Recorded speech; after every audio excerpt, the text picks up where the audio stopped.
সবকিছু থেকে ছুটি থাকলেও রান্নার কাজে কিন্তু কখনোই ছুটি নাই। মানে রান্না করতে হবে, প্রত্যেক দিন করতে হবে। এত দোষ কিসের জন্য জানেন? পেট। এই পেট না থাকলে কিন্তু এত কিছু হতো না। রান্না করতেছি, স্বাদ হোক না হোক সেটা পরের বিষয়, কিন্তু রান্না তো করতেই হবে। আর এদিকে আমি তুলি আপুর বাসায় আজকে আসছি। আপু আমাকে নিজে বসে থেকে রান্না শেখাচ্ছেন, কারণ আপুর রান্নার কিন্তু অনেক অনেক অনেক কমেন্টস, মানে কমেন্ট পড়ে আপনি কখনো শেষ করতে পারবেন না যে আপু কীভাবে রান্না করছেন কিংবা কি মশলা ব্যবহার করছেন।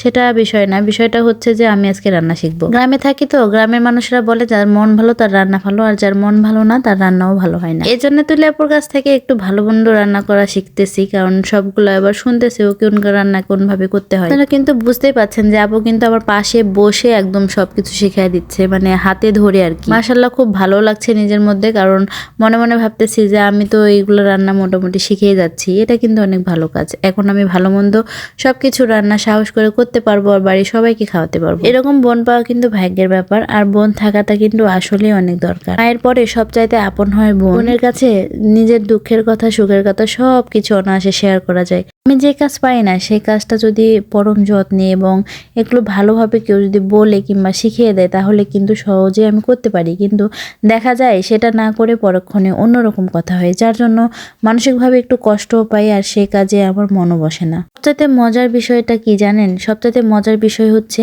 যে আপনাকে হাজার হাজার ডালে কথা শোনাবে, আর এটা আপনাকে আবার হাসি মুখে মেনে নিতে হবে।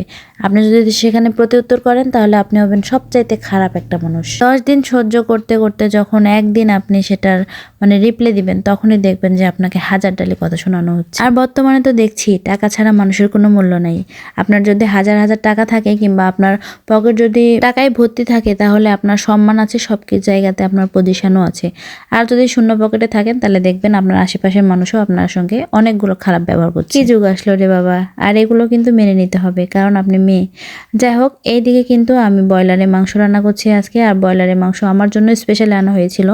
আমি ব্রয়লারের মাংস অনেক পছন্দ করি, কিন্তু সত্যি কথা বলতে গেলে আমি কিন্তু এটা মোটেও রান্না করতে জানতাম না। মানে আমি রান্না করলে কেমন জানি কালার আসতো না এরকম।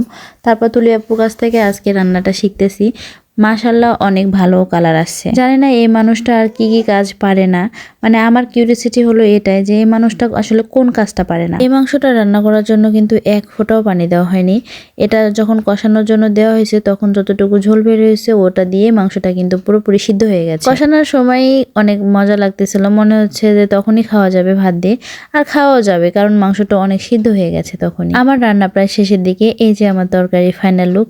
বলেন তো, সত্যি করে বলেন তো, তরকারিটা আসলে সুন্দর হয়নি? হ্যাঁ, আমার কাছে কিন্তু অনেক মজা হয়েছে, আর আমার কাজটাও শিখে ফেললাম। সজল অনেক খুশি হয়েছে কারণ আমি রান্নাটা শিখে গেছি। কারণ হচ্ছে যে আমি এই মাংসটাই খাই আর এই মাংসটাই ভালো করে রান্না করতে পারি না। এটাই হচ্ছে সবচেয়ে বড় দুঃখের বিষয় ছিল। যাই হোক, অবশ্যই কিন্তু আপনারা ভিডিওটা দেখে কমেন্ট বক্সে জানাবেন যে আমার রান্নাটা কেমন হয়েছে। খোলা আকাশের নিচে এমন সুন্দর রান্না করতে কিন্তু অনেকেরই ইচ্ছা হয়, অনেকে কিন্তু পারেও না। আমি কিন্তু আপনাদের কোনো রেসিপি শেয়ার করিনি, জাস্ট আমি যেভাবে রান্নাটা শিখলাম সেই রান্নাটাই আপনাদের দিলাম দেখানোর জন্য। আমার রান্নাটা কেমন হয়েছে এই গ্রামীণ পরিবেশে অবশ্যই আপনারা কমেন্টে জানাবেন, তাহলে আমি খুব খুশি হব।